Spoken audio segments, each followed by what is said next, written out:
বৌমা, পঞ্চমের আসতে দেরি হবে, তুমি খেয়ে নাও। ও না আসলে আমি খাবো না মা। ওকে আরে বাড়ির ভাত খেতে হবে না মা, ডিভোর্স পেপারে সইটা করে দিয়েছি, তুমিও সইটা করে আসতে পারো। পঞ্চম, থাক মা, ভালোবাসা কখনো জোর করে আদায় করা যায় না। বৌমা তুমি চলে গেলে আমাকে কে দেখবে? ডিভোর্সটা আপনার ছেলের সঙ্গে হচ্ছে, আপনার সঙ্গে না মা।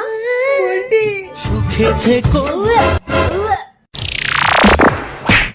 এ কি, মহিলাটা তো অসুস্থ হয়ে পড়েছে, চিকিৎসা করাতে হবে।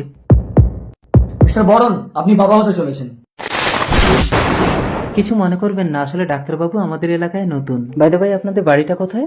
বর্তমানে আমার কোনো বাড়ি নেই। সে কি?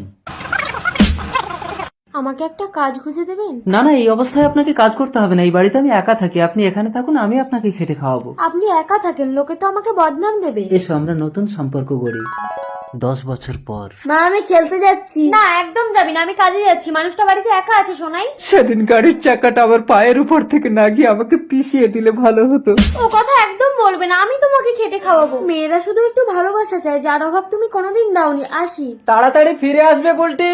ঠিক আছে। পঞ্চম। কে? কাজ থেকে ফেরার পথে আপনার ওষুধগুলো দিতে এলাম। কি অবস্থা হয়েছে আপনার? ওকে তো একটা বিয়ে করতে বলতে পারেন। ও প্রতিজ্ঞা করেছে জীবনে বিয়েই করবে না। মা একটু বসো, আমি তোমার খাবারটা বানিয়ে আনছি। কেমন আছো তুমি? পঞ্চম, বুলটির সাথে কথা বল। সরো, আমি করে দিচ্ছি। নিজের চরকায় তেল দাও। আমাকে ওভাবে বলো না, ডিভোর্সটা তুমিই দিয়েছিলে। এইটা ডিভোর্স পেপার?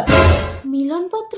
এইটা আমাদের বিয়ে রেজিস্ট্রি পেপার। ইয়া কি করে বললাম ডিভোর্স পেপারে সইটা করে দাও, তুমি না দেখে সইটা করে দিয়ে বেরিয়ে গিয়ে আরেকটা বিয়ে করে নিও। আমাকে তুমি ক্ষমা করে দাও পঞ্চম। আমি ক্ষমা করলেও এই সমাজ তোমাকে ক্ষমা করবে না। একটা ছোট্ট সন্তানকে তুমি অন্য পিতার পরিচয়ে মানুষ করছো।